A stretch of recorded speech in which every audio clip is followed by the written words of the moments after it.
You should become like a really scummy politician. I don't want to do that. Why? That sounds like the last thing I want to do. But you could take food out of the mouths of the hungry. Don't you want to do that? Is my dream. It's everyone's dream. Yeah, They just don't know it. I guess so. I don't know. I had a question I wanted to ask you, and I fucking forgot it. Then why even bring it up? Because maybe looking into your eyes, I could fucking remember it. But you ever watch Gargoyles? This is not the question I was thinking of, but I think I've seen a minute or two. it's a classic, good '90s animation. Wasn't that Disney? around the same time as like the Gummy Bears show? What? You don't know the Gummy Bears? What am I thinking of? Hold on. The Gummy Bears. You never heard about that? I don't know. When I was in high school, or actually middle school, I took an animation class, Yeah. and the guy who was teaching the class worked on this show, Really? which is probably the only reason that I know about it. That I've never seen that in my life. Yeah, it looks crazy. Hmm. Do you remember Dragon Tales? Yeah, Hell of course. yeah. Do you now, in your youth, you were raised with these biblical beliefs of your family, Uh-huh. right? Did they ever? Because I know like other friends that I had that grew up really religious. On a scale of like 1 to 10, how religious was your family? I think that depends on how you would describe like religious. Okay, like you guys went to church every. Okay, Oh yeah, twice Yeah. a week. I know. Didn't you used to like slap the bass in the church band? Uh-huh. Oh yeah, and your dad, right? It wasn't he something? He still does. He still Really? is something. He is still good for him, man. Yeah, he's a pastor. Yeah, yeah. So some of my other friends who grew up religious, they weren't allowed to watch certain cartoons. Were there cartoons that your parents like didn't let you watch, Yeah, it was like most like SpongeBob or anything whatever? had to be like checked beforehand, including movies too. Okay. I was allowed to watch SpongeBob. That was one of them. Okay. For the most part, it was like mostly lenient. There was a lot of like live action shows I wasn't allowed to watch though. I could see that. Yeah. You know, I mean, how old? You know. I mean, like until I was old enough to make the decision for myself. Okay. You know. I guess that's fair with live action because I knew like some of my kids, some of your my kids. friends. Who's that guy? Nick Cannon? Doesn't he have like 85 kids or whatever? Oh, what? Nick Cannon? I don't know. Oh, Who's Nick Cannon? you don't know Nick Cannon? No. Oh, he's a celebrity. He has 85 kids. I don't know. He's got like 12 or like he has a lot of kids. It doesn't matter. I don't have kids. I have a 12 and dog. 85 are very different numbers. I know. But some of my friends, they like their parents wouldn't let them watch SpongeBob or like other cartoons, and I didn't get that. Maybe my parents just didn't care. I think My dad showed me Nightmare on Elm Street when I was like 5. yeah. That shit See, scared my me, parents dude. didn't do that. Dude, I was so scared. You know what I was scared of as a kid? What? Lord of the Rings. Loved them. Great movies. Really? But Gollum? he is kind of scary. Gollum was scary, Yeah. dude. Yeah. Haunted my nightmares. Wow. I used to have dreams where Smeagol was chasing me with a big hammer. No. Oh man. Yeah. Yeah, no, my dad showed me Nightmare on Elm Street at like 5 years old. I think by accident. Like he was just watching it and I was in the room. And, you know, I accidentally saw it. Did that terrify you? Oh my god. I slept crisscross applesauce all night long. I was so cuz I didn't want like You were like sitting up?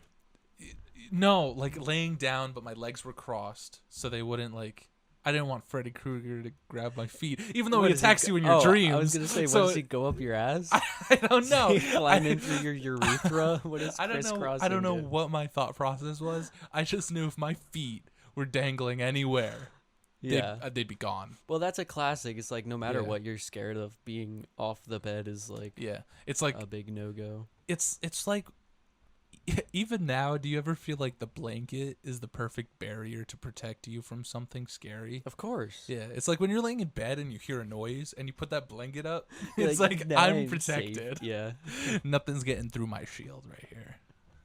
It works too. It does. Yeah. I feel safer. Yeah. You know there's a Marvel Wendigo character? Yeah. Spiderman fights it. Yes, he does. And Wolverine. In that one book. Yeah. Yeah, they're in recent comics, Wolverine teamed up with the Wendigo and they like became friends. Oh, really? And they like ran away from the feds together. Oh. So I was reading Starman Yeah. and I don't know why I didn't realize this. You probably told me when you gave me the book, but it's a DC comic. and so I was reading it and I was like, oh, this has the feel of like an independent comic. Yeah. And then all of a sudden in the story they're talking about like Green Lanterns, and then fucking Solomon Grundy shows up. Yeah. I was like, and it hit me. I was like, oh, this is a DC comic. I even stopped and looked at the cover and I was like, oh, it says DC on it, obviously. That's crazy. Yeah. But it does seem like an independent book. You know, when you're first reading it. So what's up with Solomon Grundy? So I have He some was context. Solomon Grundy. He was born on a Monday. He was Is that relevant? raised on a Tuesday. What? He has like the saying every Oh. time he says it. He's like Solomon Grundy, born on a Monday. Oh, It's like a okay. rhyme. It's Yeah. silly. I'm not gonna do it. I don't know if I remember it. But he was like sometimes he was like an old mobster. Usually he's like a zombie, right? Usually he was a guy who got killed and then like thrown in like a swamp or something, and then he came back. He rose as a zombie. Named Solomon Grundy. Okay. I don't know.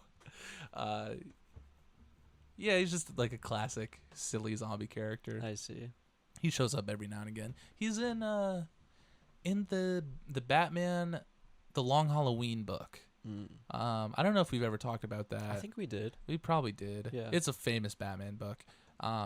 Each chapter in that book is a different holiday, and on Thanksgiving, Batman brings Solomon Grundy some turkey and mashed potatoes in the sewer, because Solomon Grundy's living in the sewer, I guess. Batman brings him some He food. was in the sewer in Starman. Yeah, I guess that's where he lives. Like the Ninja Turtles. Yeah, except that Starman goes down there and he's like trying to fight each other. They're like fighting each other, and then they're like, "Why are we fighting?" And he's like, "You want to get out of this sewer?" He like saves him from the sewer because he fell down there. That's sweet. Yeah. Yeah, Solomon Grundy's a cute guy. He's Yeah, a cute little so character. what? He's like not totally evil. He's just like He's more just- neutral. Or... Yeah, he's a zombie. Okay. You know, whoever's nice to him, he's fond of. Okay. He's great in the Justice League, the animated series, or Justice League Unlimited, whichever one it is. Yeah, he's a lot of fun little moments. In Was he in the Zack Snyder Justice League? that. No. Oh, I'm misremembering. There's like a character in there, right? There's like a don't know. big character. Oh, that's Steppenwolf from the New Gods No, in What? Justice League. in Justice League. Zack Snyder. Oh, you know, maybe I'm thinking of Batman versus Superman. Oh, that's Doomsday, is it Doomsday? the big monster that they fight. I guess. Yeah, it's Okay. Doomsday. Well, doesn't matter. Yeah. I forgot so much about those movies. Yeah, probably for the better. Yeah, cleared my brain for other space. Yeah. Cleared the space in my other. I have a question for you. Yeah, go. Do you now when we do this show, I just grab whatever book. Like I'll think about a book. I'm like, okay, this could be topical to talk about, or I just want to talk about a certain character, so I grab a book. There are a lot of books that are like these really celebrated, huge, monumental stories, like Watchmen or like Dark Knight Returns or whatever. But we haven't covered Watchmen on this show. Would you like to? Do you know the story of Watchmen? I mean, I've seen the movie, Okay. Yeah. Okay. So yeah. but like we could still talk about Yeah. it. Because I feel like for stories like The Killing Joke or Watchmen or whatever, I'm like, those everybody knows those stories. But then I have to remember that you might not. you know? Yeah. And that there's probably some other people who've never heard the Killing Joke. Or, I mean, you probably watched the animated movie. I've read it too. And read it. Okay.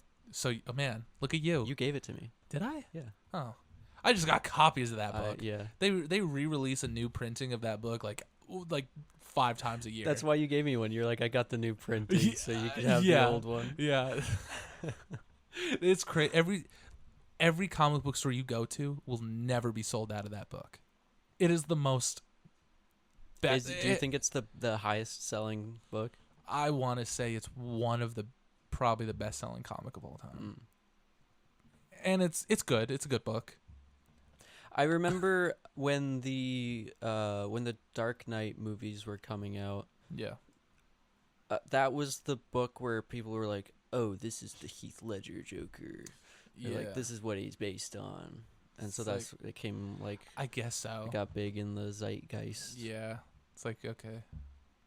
But like not really. Yeah. But like every Joker is like a fucking amalgamation. It was of also everything. Yeah, I guess you're right. And it's been big for a while too, because when I was a kid, it was the first Batman movie that I saw. Really? I'm pretty sure, yeah.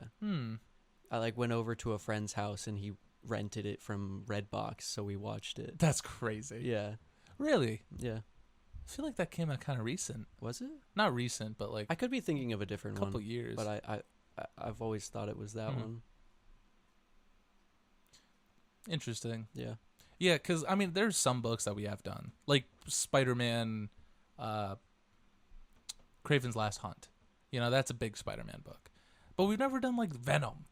You know, we've never done just, like, the first Venom book by Todd McFarlane and David Michelinie. Or any 90s... We did the Clone Saga. Which is 90s Spider-Man. Which is 90s. It is undoubtedly 90s Spider-Man. But there's like good 90s Spider-Man books too. Yeah. You know?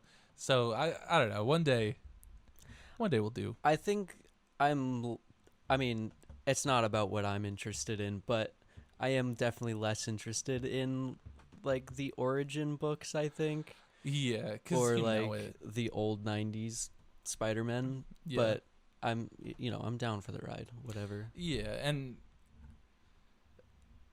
I mean there's Spider-Man from the 90s, like stories that blow your fucking mind. Yeah. You know? I think it could be a more interesting conversation even than to talk about like issue 1 of Venom, to do like Todd McFarlane as a writer and artist instead. Yeah, just go over his whole like career. Yeah. Or not his whole career, but like his top book. I had that idea moments. Actually. Yeah. Like I wanted to do that for like Mark Waid.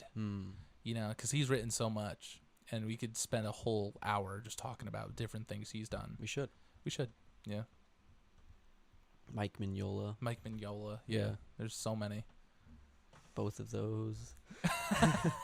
That's it.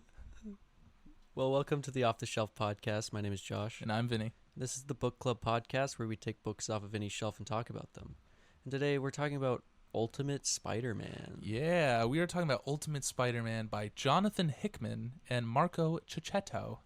Really? Oh, yeah. Now, we've talked about Ultimate Spider-Man a very long time ago. But that was the original Ultimate Spider-Man from the year 2000, written by Brian Michael Bendis and drawn by Mark Bagley. This Ultimate Spider-Man is more recent. It's still ongoing today. I think it's wrapping up soon. But it is everything people want Amazing Spider-Man to be right now. And you mean the current run? The current run. Okay. But so Ultimate Spider-Man came out of the new Ultimate Universe, and we discussed Ultimate Invasion, where the maker creates. Go ahead. Where the maker creates his own new Ultimate Universe, and the idea behind it is he makes a brand new Marvel universe without the superheroes, or without certain superheroes. So there's no Spider-Man. There's no, these like Peter Parker still exists. Tony Stark still exists. All these characters still exist, but they were robbed of their superheroic lifestyle. And Ultimate Spider-Man is fantastic. Really? This is a fantastic book. It's not Fantastic Spider-Man, though. No, no. It should be Amazing Spider-Man because it is Jonathan Hickman. We've talked about him before. Yeah. You know, Many times. many times. He is a regular on this show, I feel. And he's always doing something. You know, he's always doing something interesting and adding a lot to these characters. But he usually does like the Avengers or X-Men or these grand cosmic storylines. So having him tackle Spider-Man is really interesting because this isn't about incursions. The world isn't falling apart. That's happening in the Ultimates book. This is just like a melodrama about this guy in his 30s who feels like he's not living up to his full potential, and it turns out his full potential was robbed from him. And so he gets the magic back. And he's got a symbiote suit and dreamy eyes. Yes. So this is a really great series if you're a new reader, because you kind of don't need to know anything. It kind of explains everything to you. But I mean, I'm sure there's things you could be confused by, but there is, if you're a regular Spider-Man reader, or you love the character of Spider-Man from the movies, or you're keeping up with the current comics, this is such a breath of fresh air to what has been going on in The Amazing Spider-Man. And we know my thoughts on Spider-Man in comics. Yeah. Right? This has Peter Parker. He's 30 years old. He's married to Mary Jane. He has 2 kids, Richard and May. And some things are different in this timeline, if you could imagine. So in Ultimate Invasion, the Maker creates this new world. He gets rid of all the superheroes or whatever. Now, after Ultimate Invasion, they do Ultimate Spider-Man. They did the Ultimates, which was like the Avengers, Ultimate Black Panther, Ultimate X-Men, and Ultimate Wolverine. And the Ultimates book is... See, that's the one you would think Jonathan Hickman would write. Because that's Why? the one... Because it's like this big grandiose like explanation of everything going on in this universe. But he's having Dennis Camp write that book. And that book is fantastic. The Ultimates is really great. And it's explaining more about the Maker and, you know, the ins and outs of this universe. And Jonathan Hickman in this book just gets a chance to kind of tone it down. There's no, like, Jonathan Hickman's books always have, like, charts and graphs and data and fucking just information, pages of exposition. And here, it's just a story. Yeah. It's just a story about this family. So when was this written? Like 2012, around there? 2020. Like, Oh, it's very recent. it's still going today. Oh, I see. Okay. Yeah, so that's interesting because maybe 2023, like a couple years now. It's been going. the character, the look of all the characters seems very based or influenced by the Sam Raimi movies. Yeah. Did you see the Green Goblin? Yes. Look, Yeah. yes. But even like these two Sure. characters. Yeah. And J. Jonah Jameson, you know, looks exactly like how he does in the movies. Yeah. Well, Peter has a nice beard he does. in this book. And this is just Hickman having fun. You know, it's him doing something new and different with this universe, but through the lens of Spider-Man. So, right off the bat, some context. There was this huge incident. A lot of people died. People are blaming Iron Man or Tony Stark for what happened, even though it was this evil cabal who the Maker... In Ultimate Invasion, we kind of talked about them. They were the Hulk of this universe, Colossus, and I don't know if you remember any of this, but there were different factions of the world. Yeah. Like the Russian side, the Hulk, the Moon Knights, you know, those people caused mass destruction, ended up killing a lot of people, and Tony Stark was blamed for it. One of the people who died in that accident was Aunt May. Okay. So, typically in Spider-Man history, Peter's parents, Richard and Mary Parker, died when Peter was a kid or a baby. And he's raised for 15 years by Aunt May and Uncle Ben, and then Uncle Ben dies, and then he becomes Spider-Man, and so on and so on. In this universe, Richard and Mary Parker raise Peter for 15 years, and then they die. And then for like another 15 years, he's raised by Ben and May. And then Aunt May dies. So Uncle Ben is still alive in this universe. And not only is he alive, he is like co-chairman of the Daily Bugle. Okay.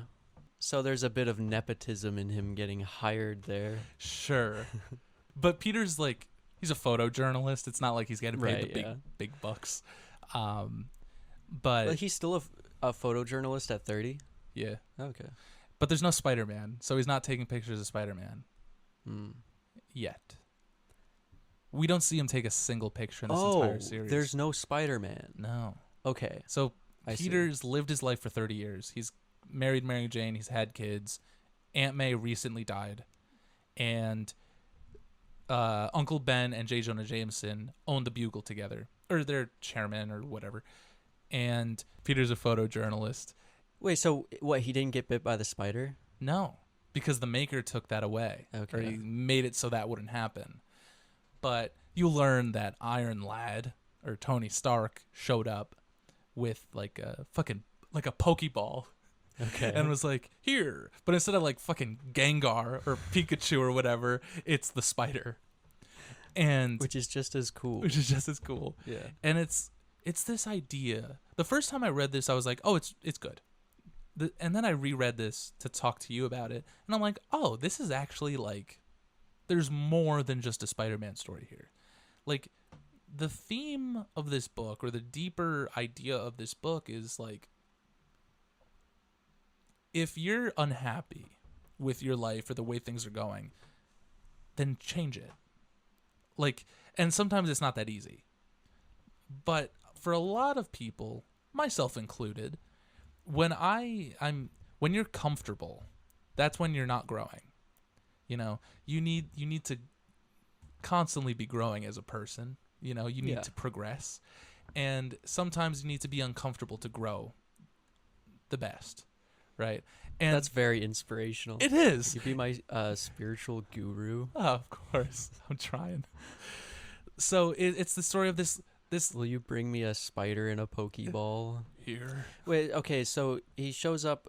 How does Tony Stark know that Peter's supposed to be Spider-Man? He had like some files. Okay. He had files of everybody who was supposed to be super powered. Sure. And then didn't get it. Is that running in a different series, or is that contained in the this? Avengers series, the Ultimates? And you don't find this out until like the end of issue 1 here. You just go through Peter's life, but you can tell something's wrong. And it's not just like Peter says, or Mary Jane says that it seems like he's been walking with a cloud over his head. You know, like he knows what's good for him, but he doesn't go and get it. You know, he's meek. You know, he's low ambition. Yeah. He's fine with his life. But we're meeting him at a point where he wants that more. He wants more, you know? And then Iron Lad shows up, gives him the spider, and it's not like in the original comics the spider bites him. He has no choice. In this one, he bites the spider. Yeah. No, in this one, Iron Lad is like, this is the spider. You've had your whole superhero career robbed of you. This is your chance to take it back, but you need to want to. So let the spider bite you or don't.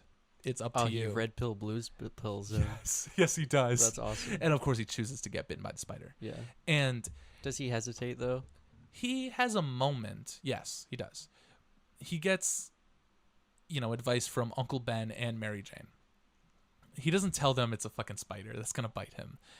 But Mary Jane is written really well in this book. Because she's not like a damsel in distress. She's not an annoying, you've been lying to me.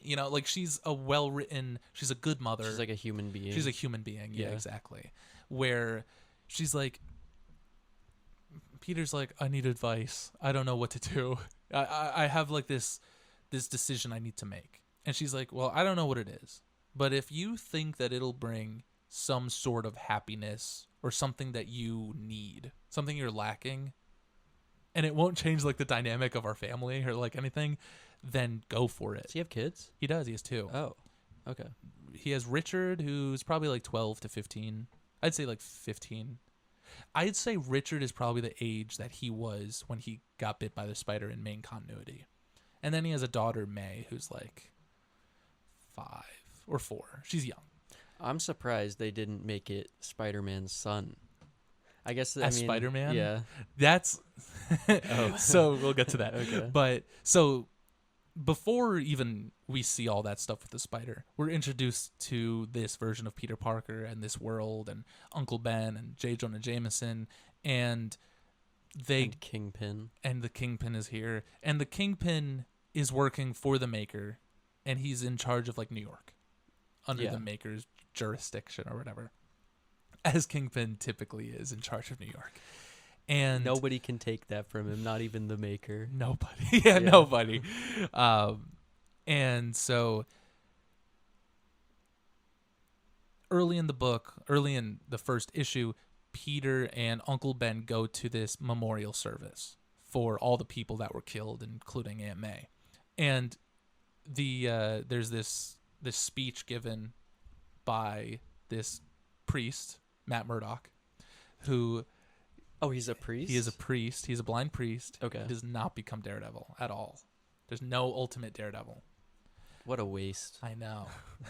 But Father Matthew gives this, he's like, heaven is more crowded than it should be today, but they're always in our memories. And then there's someone who's going to speak after him, and it's Harry Osborn. Mm. And Harry Osborn is like, my father was killed in this attack. And I think his mother also. Both his parents were killed in this attack. And, it's great that we were supposed to have them in our hearts and remember them, but we were fucking robbed. Mm. And for what? For memories? So immediately Harry shows up, and he's like a fire. And Peter is like... And they don't know each other. They don't know each other. Yeah. At all. And so it's like... Yeah, and Harry's an interesting character in this too, because Norman Osborn is exactly the same as he is in the main universe. He's not the Green Goblin, though. He's just a dick. And he's dead. Yeah. So, but there's a great scene later where Harry's late for something. It's a flashback. Harry's late for something, and Norman calls him. He's like, where are you? Do you know what name you have? He's like, yes, I'm an Osborn. He's like, yeah, Osborns make appearances. Do you know what my favorite memory of you is, Harry? And Harry's like, oh, is it that one time we were playing catch? And he's like, no, I don't have a favorite memory of you yet. Because you haven't proved yourself. It's like, oh my God, that is so Norman. That is like the most perfect Norman Osborn. And then he blows up and dies. And it's like, was he like a goblin at all? No. Okay. No. But Harry is something. Harry is the Green Goblin in this book. that's what they call him too. Yes. Okay. So you meet Harry, and he's angry that his father died. He's upset that this whole thing happened. All these people died and everything. But Stark's company, which was called Stane Stark because Obadiah Stane and Stark's father were conjoined business. They were conjoined twins. They were conjoined twins. Yeah. And all the assets from Stane Stark was bought by Oscorp. So Harry and his wife, Gwen Stacy, are in charge of this giant corporation of Stane Stark and Oscorp. And, well, you don't learn that until later. Kind of getting ahead of myself here, but... So what is it about Peter not getting or becoming Spider-Man that stops them from becoming friends in high school? Well... Or is it just a... So, here's the thing, right? In the movies, they always show them being friends in high school. In the actual comics, they don't meet till college. Oh. And they're roommates. Okay. Just because Harry is part of, like, Flash Thompson and the bullies that bully Peter. He doesn't hang out with Peter. Sure, okay. But then he needs a roommate. And he's like, hey, Pete, you want to be my roommate? And Peter's like, oh, sure. So they become roommates and then become friends. And then, the bullies, they fucking grow up and they're like, oh, we're adults. We don't need to give you wedgies anymore. Let's actually just go drink and like be friends. Yeah. And that's how they all become friends. Okay. But I guess in the movies it's easier to do high school. No, I change yeah, that. I didn't know that.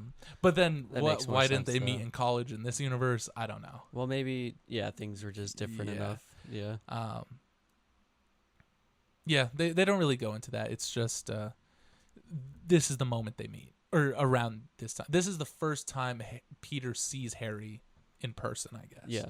And there's, after this whole ceremony, Peter and Uncle Ben's relationship is really interesting because we've never really gotten that in the main continuity. Like, we get flashbacks here and there of like Uncle Ben being a cool guy, but here they have a really real adult man relationship where they don't talk about their feelings with each other. Oh. Yeah, like, see, I was thinking of a different kind of adult. they're not man. gay. Oh. There's nothing weird. No. Yeah. Wait. Okay. Yeah. So, do you think that that Peter is a different character because he was raised by Uncle Ben? Kind of. It's weird because when he becomes Spider-Man, Mm-hmm. he's Spider-Man. There's nothing different about how he acts, except he's more Mature. mature, Yeah. and he has a family. But maybe having Uncle Ben was kind of a detriment around, because that moment Uncle Ben dies is like a turning point in his life. And here he hasn't had that. I mean, his parents died. And Aunt May died. And now here's... Oh, I see. But that. he's Yeah, an adult man. Yeah. So he's having that turning point in his life now. But having Uncle Ben around, who... I don't know. This Peter is much more of a... He's not a go-getter. Not that the regular Peter is. But he's more outgoing. Yeah. This one is complacent with everything going on in his life. And since Uncle Ben is in like the news, not like he's in the newspaper business, he's kind of like not an asshole, but he's very blunt with his words. Sure. Yeah. So Peter wants to ask Uncle Ben how he's doing after Aunt May died. And he talks to Jonah about it. He's like, "Hey Jonah, have you talked to Uncle Ben? How's he doing?" Jonah's like, "I don't know. We don't sit around gossiping about how we feel, Peter. If you want to know how your uncle's feeling, ask him." Peter's like, "Oh, okay." But it's weird because Jonah almost seems more fatherly to Peter than Ben. Mm. Ben's almost kind of cold to Peter, at least in the beginning. I don't know. Ben's kind of a weird written character in this. Not weird, but like, he's just like an old man. Yeah. Like a stubborn man. So I guess he's like very real. He's like a very real character in this book. I don't know. I think there's just no basis for Uncle Ben. Yeah, because the only thing that you really have to compare it to is like the warmth of Aunt May. Yeah. So, yeah. So you get like the difference. But that being said, Uncle Ben has a plot in this book. Oh, really? What is it? Him and Jonah have a plot together where, so they're in charge of the Daily Bugle. The Daily Bugle is bought by Wilson Fisk, the kingpin. Of course. They don't like that. They both quit and start their own newspaper business. And it's great because... What is it called? They're struggling with a name. The Weekly Trumpet. It should be.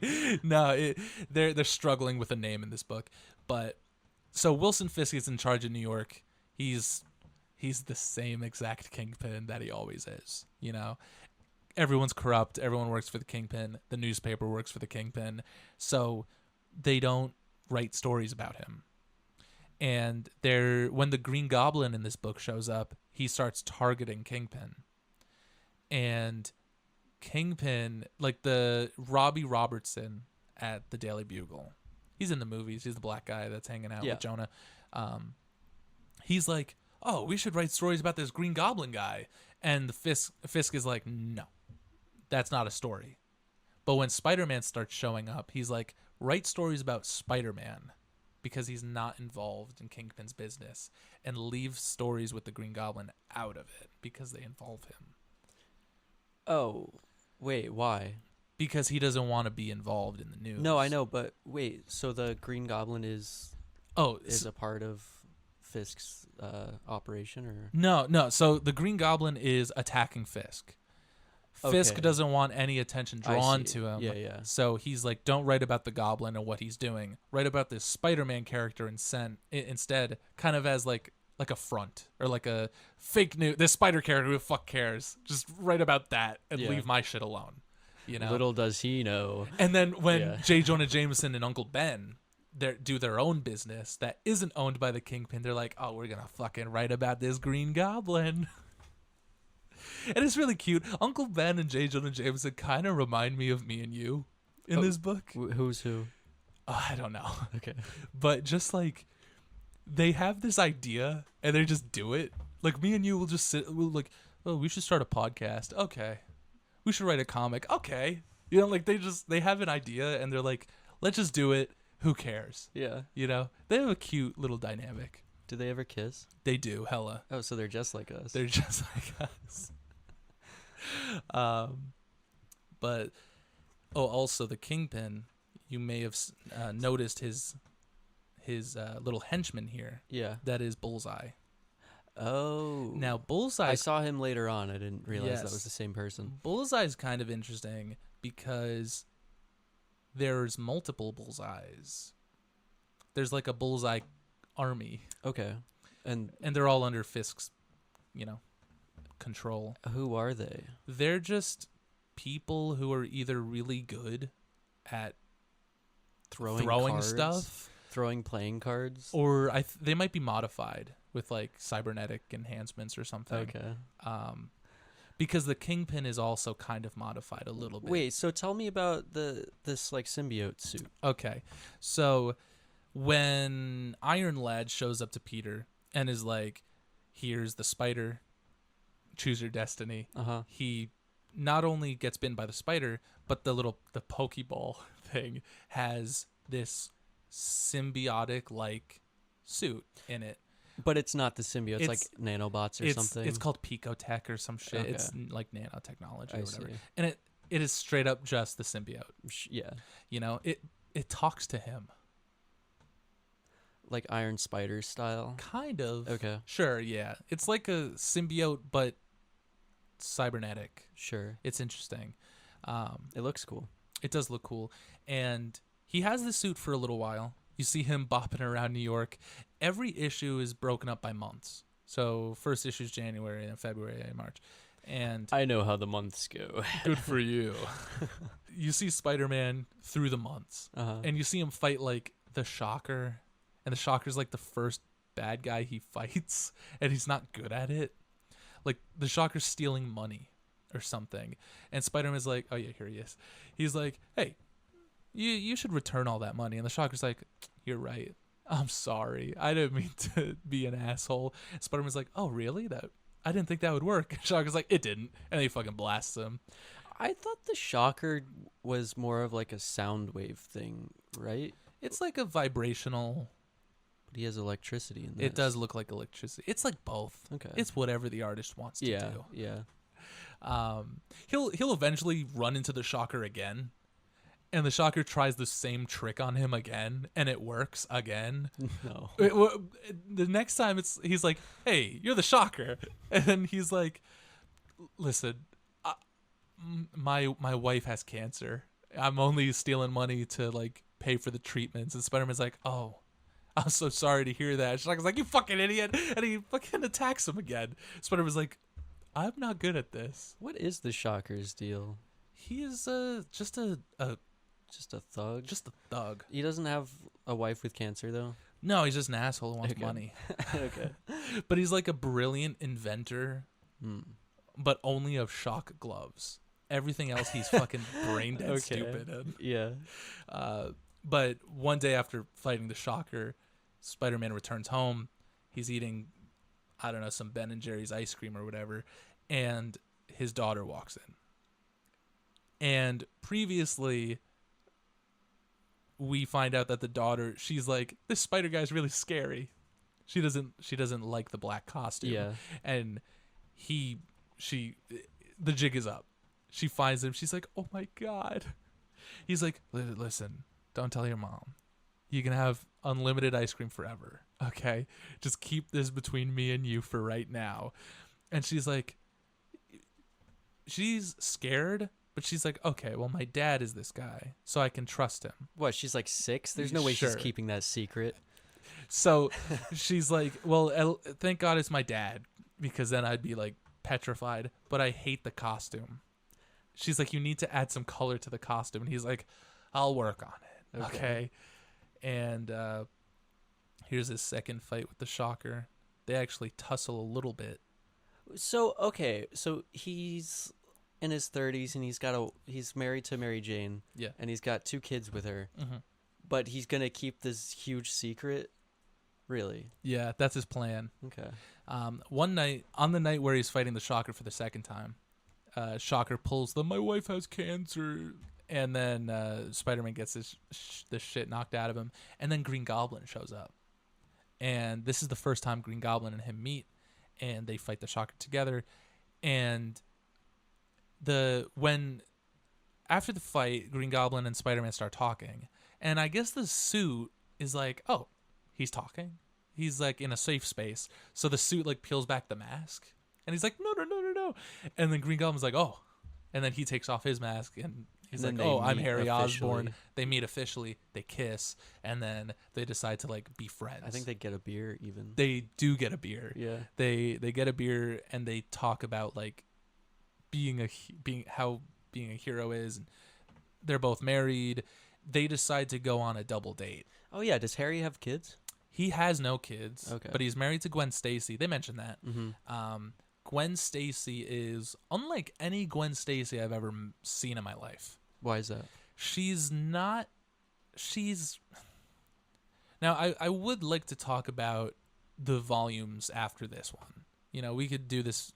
I think there are like 3 or 4 upcoming volumes we could talk about. So I won't get too into Gwen Stacy, but she's a businesswoman. Okay. So she's kind of cold. She gets what she wants. But she's not like rude or mean to Harry or Peter or MJ. But they all go out on a double date with each other to like this fancy restaurant, and they discuss. Mary Jane works. She's I think she's in public affairs. No, I forget what she does. But she's actually helping J. Jonah Jameson and Uncle Ben with their newspaper name. Okay.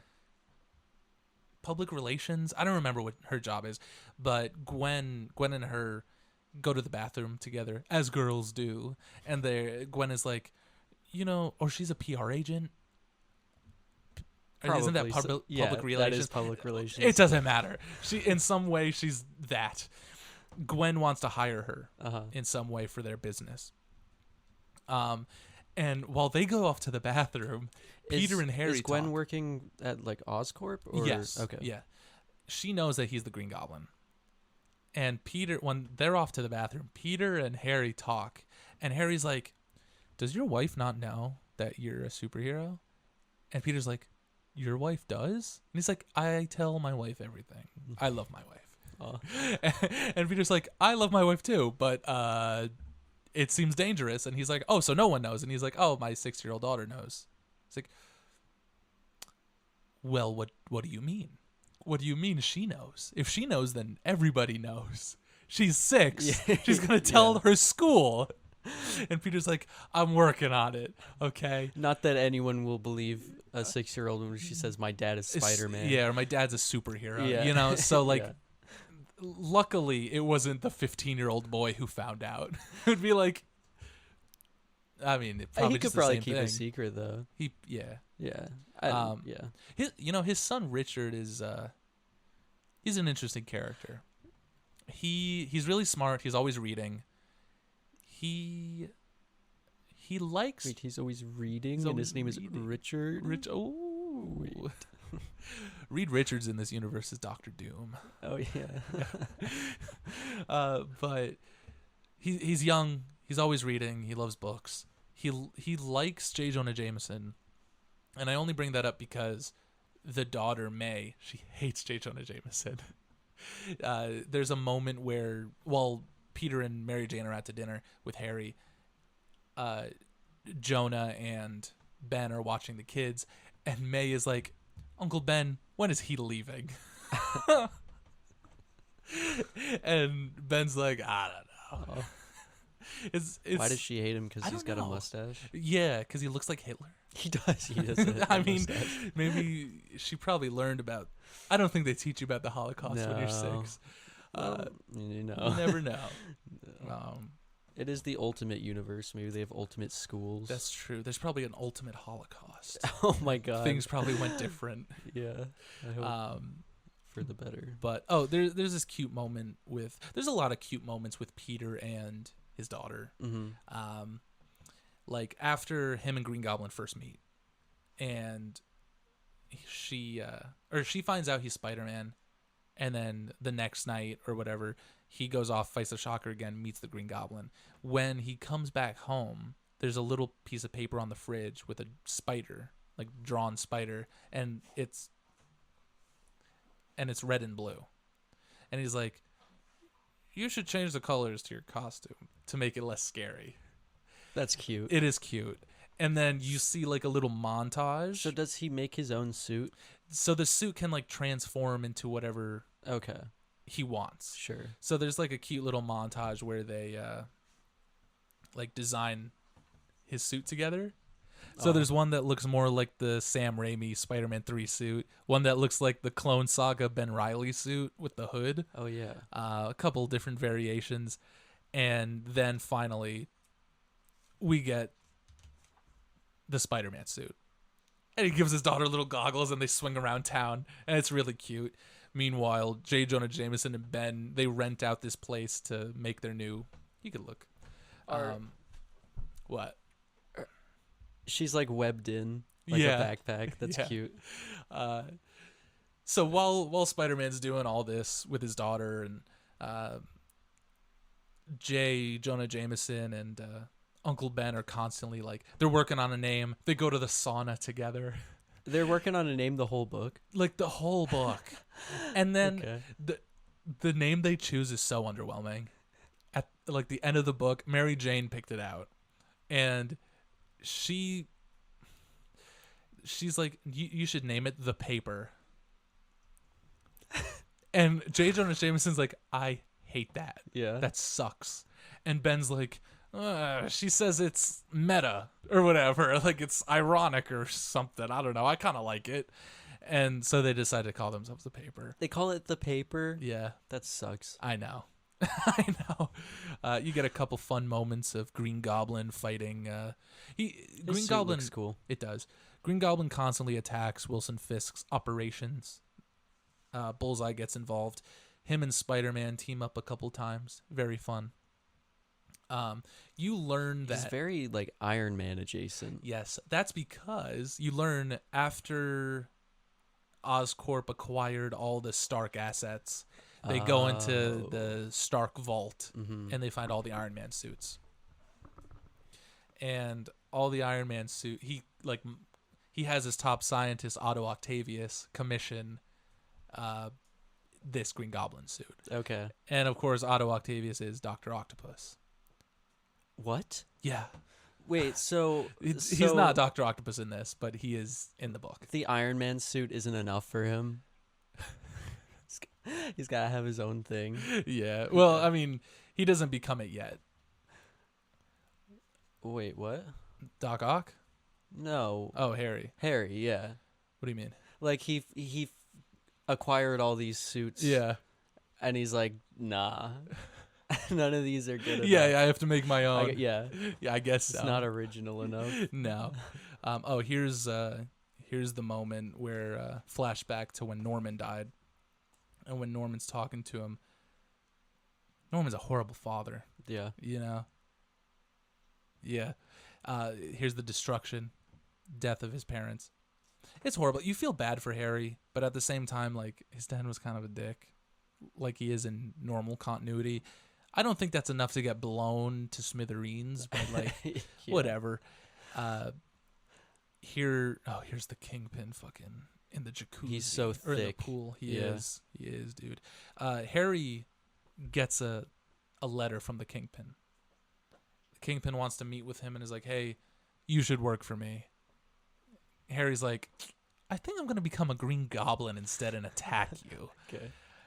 We see him. Here's Doc Ock, who's building all his tech. He makes the pumpkin bombs, the he's glider. young. He's young and fit. Yeah. He's not like a fat schlub like he usually is. Yeah. Does he eventually become Doc Ock? Not yet. I thought in the Maker universe, the villains were mostly unaffected, right? They are. Yeah, kind of. Mm. I mean, it really depends on like how important they are, or just like, I guess, how important to the story they might be for the writer to want to use them. So like the guy who is the Shocker in this book, he explains that he was robbing this guy's house, and when he broke in, the guy had like a heart attack or something. Well, when he got there, the guy was dead in his chair, and in front of him was like a hologram of Iron Lad with these shock gloves. Mm. So the guy who's the Shocker isn't even the real Shocker. He just stole the gloves from the guy who is supposed to be the real Shocker. Okay. So I don't know why the Maker thought the Shocker was so important. Or why Iron Lad also thought the Shocker was important. I guess Iron Lad doesn't know if they're villains or not. They just know they're superhuman. Oh, so what's the extent of his... How does he know about any of this? Well, he has like all these files and stuff from the Maker. Okay. I don't really remember, to be honest with you. But yeah, I don't know. I don't know why or who they choose to bring, but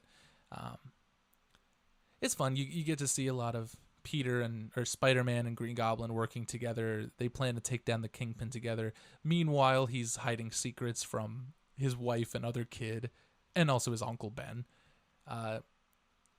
There's Oh, he doesn't end up telling MJ? he does. Oh.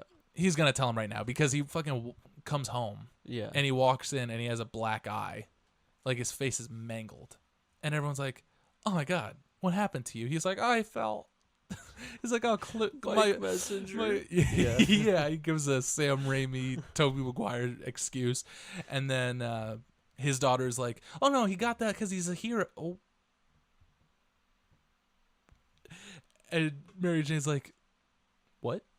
So he tells them that he's fucking Spider-Man, and she's not angry.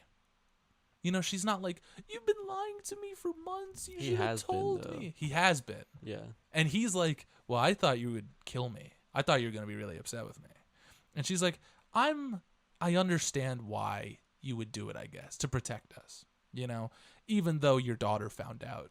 I'm also surprised she kept the secret for this long because it's been months.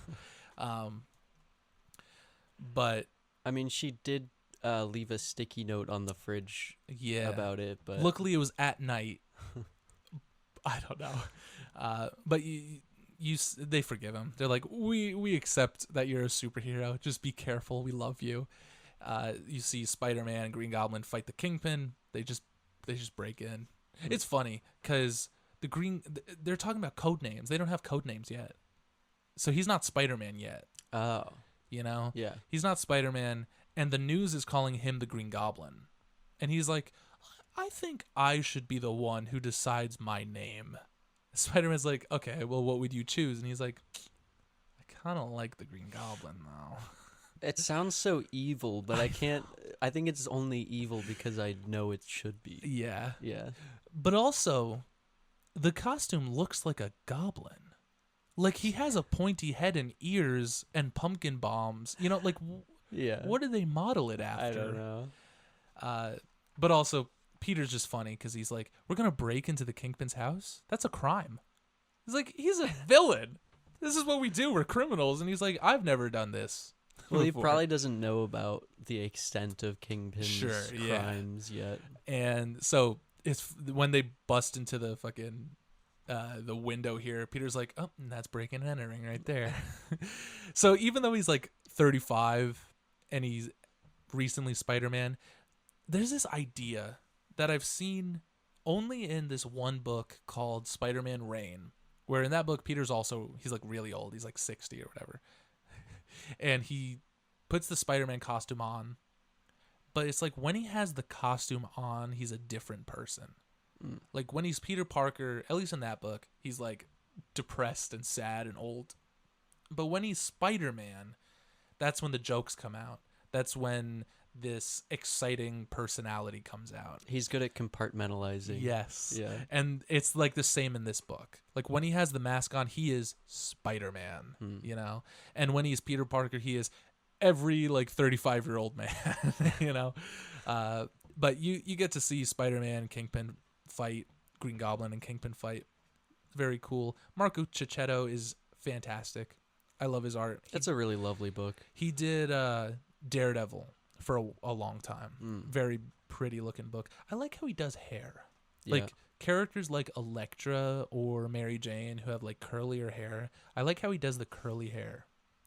Also, Kingpin's tatted up. Oh, what? Yeah. He's got like these crazy tattoos, which are supposed to be like marks on his body where he was like modified to be stronger. Oh, okay. Oh, really? Like, what? What is that? I don't know. It's like power ink or something? Sure.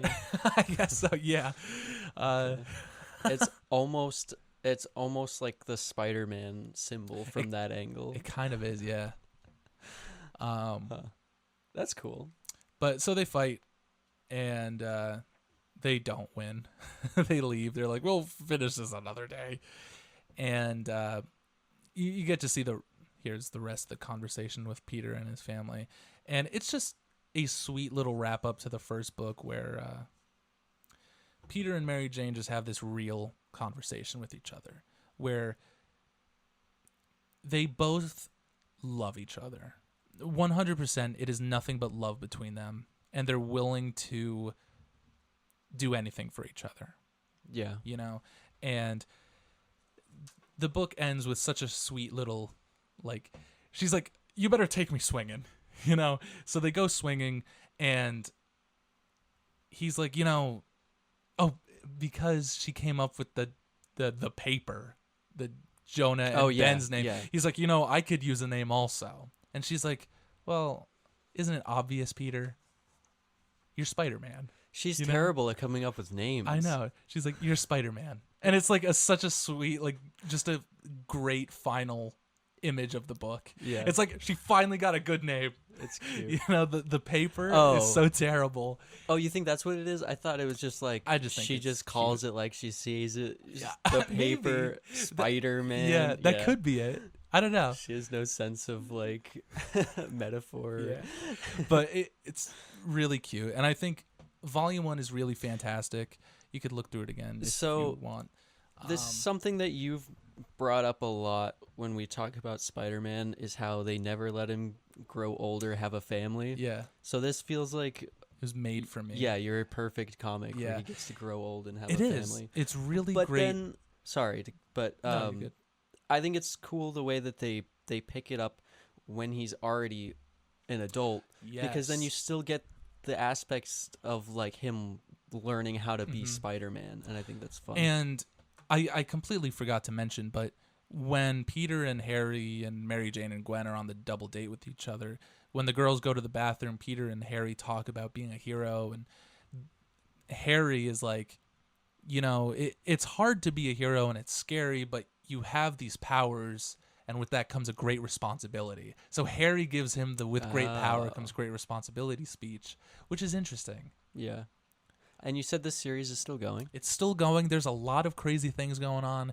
The Kingpin, after this, he will set up the Sinister Six, which has characters like Mr. Negative from the video game. Yeah. And the Mole Man. Oh, really? Yeah. I don't think I've... Oh, the Mole Man was in He's like that one Fantastic Four. Yeah. He's also in that one Marvel video game. Lego? No. Alliance? Maybe. What is it? Superhero Squad, maybe. Oh my god, yes. Yeah. Superhero Squad. That was a fun show and video game. I remember that was a game. cool game. Yeah. There's a lot of silly characters in that one. Uh-huh. But yeah, he puts together a Sinister Six. Peter will ditch this suit and go with like a more like an actual cloth version of the suit.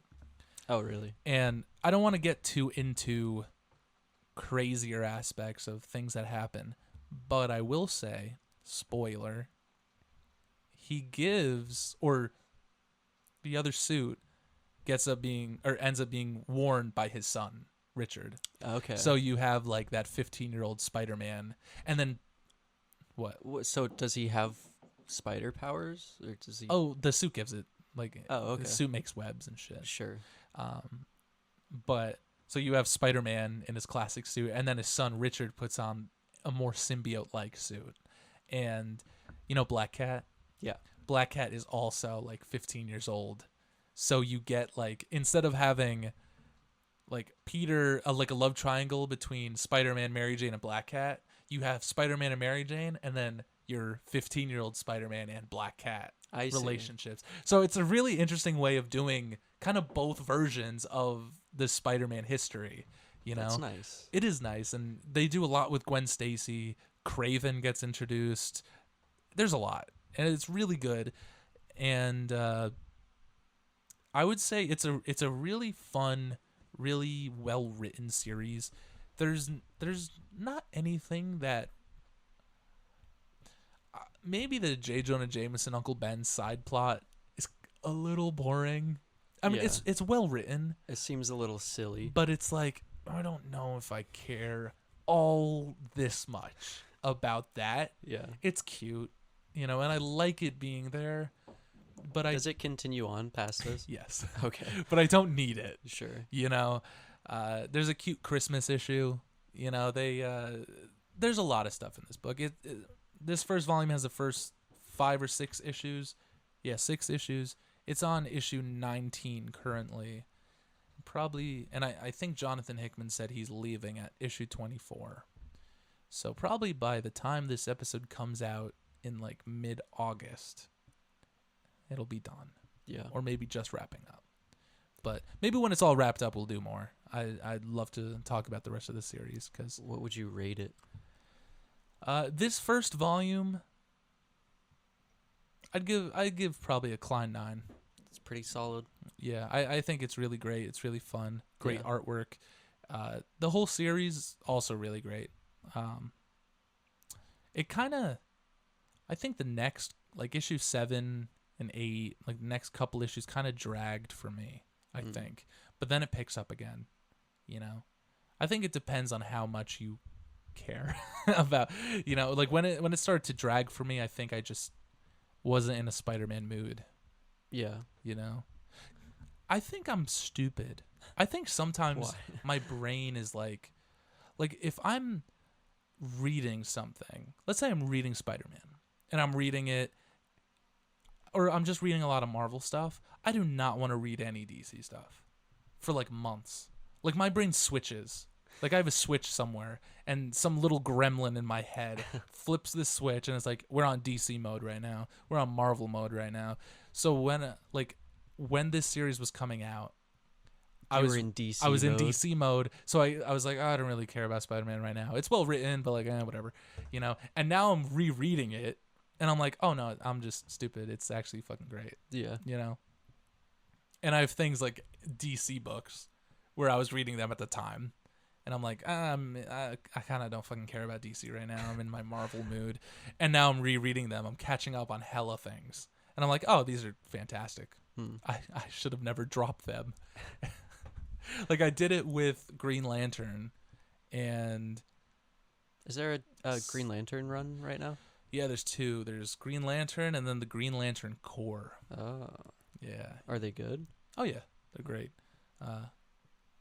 Green Lantern Corps is like the Jon Stewart and Guy Gardner and all the other characters, and then Green Lantern is just Hal.